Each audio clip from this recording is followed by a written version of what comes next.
है और मैं सोचा कि अगर इनके साथ है हम लोग भी दे दे तो निश्चित रूप से बिहार विकसित बनेगा।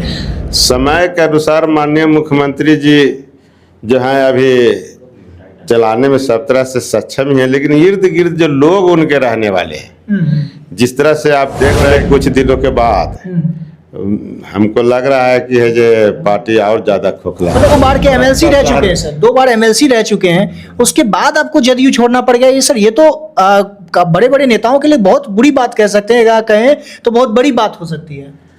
ऐसा ही समझ लीजिए कहा कि अभी जो जदयू का हालात है निचला स्तर पर वह ठीक नहीं है। नमस्कार, बिहार विधानसभा चुनाव का कुछ समय बाकी है और इसी बीच जितने भी बिहार की तमाम पार्टियां लगातार दमखम लगा रही है अपनी पार्टियों को मजबूत करने में। इसी बीच कई एक पार्टी के बड़े बड़े नेता और कहें तो बड़ी पार्टियों के कुछ नेतागण जनस्वराज का दामन थामते हुए नजर आ रही है। मतलब बड़ी पार्टियां आजकल कहती थी कि हम और मजबूत हो रहे हैं, लेकिन उसके बड़े बड़े नेतागण जनस्वराज का दामन थाम करके यह दिखा रहे हैं कि जो बड़ी बड़ी पार्टियां हुआ करती, चाहे भाजपा हो, चाहे जदयू हो, चाहे आरजेडी हो, उसको कमजोर किया जा रहा है, ऐसा कहा जा रहा है। इसी मुद्दे पर विशेष चर्चा करेंगे। अभी हमारे साथ वाल्मीकि सिंह जी हैं जो कि जदयू के नेता रह चुके हैं, 2 बार एमएलसी रह चुके हैं, वो आज जनस्वराज का दामन थाम लिए। तो क्यों दामन थामा गया है? क्या जदयू का जो रवैया है वो सही नहीं है? क्या जदयू पार्टी सही नहीं है कार्यकर्ताओं के लिए, नेताओं के लिए उसकी? इसी पे विशेष चर्चा करेंगे। सर सबसे पहले स्वागत है आपका।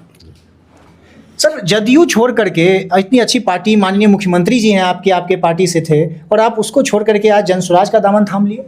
माननीय मुख्यमंत्री जी जो 20 वर्ष तक अभी मुख्यमंत्री रहे और जिस तरह से उन्होंने काम किया उसमें कहीं कोई दुमत नहीं है, और जो उनका छवि है उसको लेकर भी कोई तरह के बात नहीं है।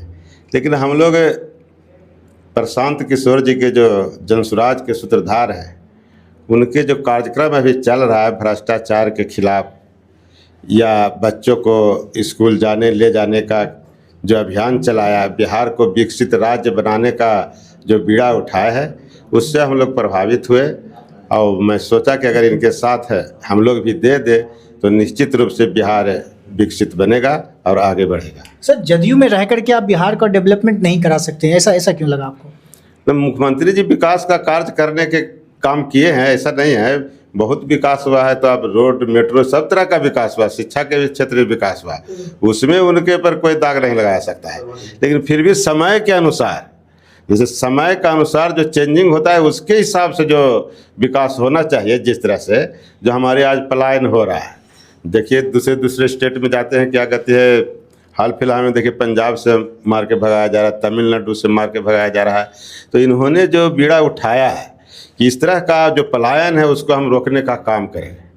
तो ये सब बातों जो नई बात जो प्रशांत किशोर जी उठाए हैं, तो मैं समझता हूं कि इसको आगे ले जाने के लिए, इसको सहयोग करने के लिए हम लोग आए। मतलब अब जदयू पहले की तरह पार्टी नहीं रही। अब जदयू जो काम करती थी, जो विकास मॉडल दिखाती थी, अब जदयू पहले की तरह काम नहीं कर पा रही है। समय के अनुसार माननीय मुख्यमंत्री जी जो हैं अभी चलाने में सब तरह से सक्षम ही हैं, लेकिन इर्द गिर्द जो लोग उनके रहने वाले हैं, जिस तरह से आप देख रहे हैं कि जो आदमी जो गते जो है पार्टी का जो निचला स्तर के जो इनका देखभाल करने वाले हैं, वो लोग के चलते पार्टी हम लोगों का कमजोर हो रहा है, और वही लोग के चलते पार्टी से छोड़ के लोग इधर उधर जा रहे हैं। अच्छा, तो मतलब अब जदयू काफी खोखला होता जा रहा है, अंदर से काफी खोखला होता जा रहा है, ऐसा लग रहा है। जैसे आने वाले कुछ दिनों के बाद हमको लग रहा है कि है जो पार्टी और ज्यादा खोखला है। मतलब आप प्रशांत किशोर की बातों से प्रेरित होकर के जनस्वराज ज्वाइन किए कि जदयू में आपके साथ जो आपको इज्जत मिलना चाहिए,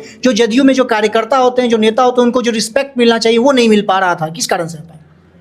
वैसा कोई बात नहीं है, रिस्पेक्ट हम लोग का मिल ही रहा था। जो भी सक्रिय रहता है तो रिस्पेक्ट अपने आप लेना पड़ता है, किसी को देने से कुछ नहीं होता है। लेकिन फिर भी हम लोग प्रशांत किशोर जी के जो विजन है उससे प्रभावित हो करके और चाहे कि बिहार आओ आगे विकास करे, इसके लिए हम लोग यहाँ हैं। मतलब जदयू की हम बात करें, चूंकि आप उसको छोड़ करके, इसलिए हम सर आपसे बार बार बात पूछ रहे हैं जदयू के बारे में कि जदयू में जो नेतागण है ना, इसको खोखला किन की वजह से हो रहा है? मतलब कौन इसको बर्बाद कर रहा है जदयू को? जो भी नेता टाइप देख ही रहे हैं आप, किस तरह का आरोप लग रहा है। सर आप 2 बार के एमएलसी रह चुके हैं सर, 2 बार एमएलसी रह चुके हैं, उसके बाद आपको जदयू छोड़ना पड़ गया। ये सर ये तो बड़े बड़े नेताओं के लिए बहुत बुरी बात कह सकते हैं, कहें तो बहुत बड़ी बात हो सकती है। ऐसा ही समझ लीजिए कहा कि अभी जो जदयू का हालात है निचला स्तर पर वह ठीक नहीं है। सब नेता अपना ढंग से अपना पार्टी चला रहा है। माननीय मुख्यमंत्री जी को थोड़ा दरकिनार कर करके ये लोग अपना अपना काम करने में सब लगा हुआ है। क्या लग रहा है इस बार चुनाव में जदयू को काफी नुकसान झेलना पड़ सकता है? यही लोग छोटे लोग जो नेता है बीच क्लास के, जो मीडियम क्लास के जो नेता हैं, उसके चलते ही है जो जदयू को भारी नुकसान उठाना पड़ सकता है। क्या लगता है इस बार कितना सीट जदयू को आने वाला, और जनसुराज को कितनी सीट आप देखते हैं? अब ये तो जनता के मूवमेंट पर निर्भर करता है। जब चुनाव आता है तो चुनाव आने के बाद जब मूवमेंट बदलेगा, जनसुराज के जिस तरह से विकस बढ़ रहा है आगे की ओर, तो इस तरह से लगता है कि हम लोगों का सरकार जनसुराज का बन सकता है, जनसुराज की सरकार बन सकती है। बन अच्छा, क्या लगता है आपको, वहाँ पर एमएलसी रह चुके हैं, अब विधायक बनने का चक्कर था क्या, कि विधायक बनना था इसलिए जनसुराज? ना, वो ऐसा कोई बात नहीं। वहाँ तो हम लोग को मुख्यमंत्री जी बहुत मानते थे, ऐसा बात नहीं है। अच्छा। लेकिन फिर भी कुछ बातें रहती है, इसके चलते हम लोग अलग हो तो इस गए। बार विधायक बनना है या बस जनसुराज को सपोर्ट करना है?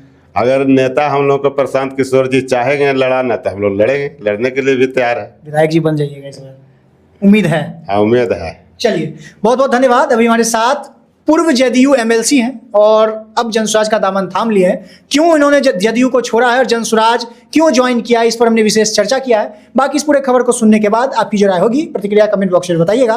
मेरा नाम अंकित भारद्वाज है और आप द पब्लिक पॉइंट्स देख रहे हैं। बहुत बहुत धन्यवाद।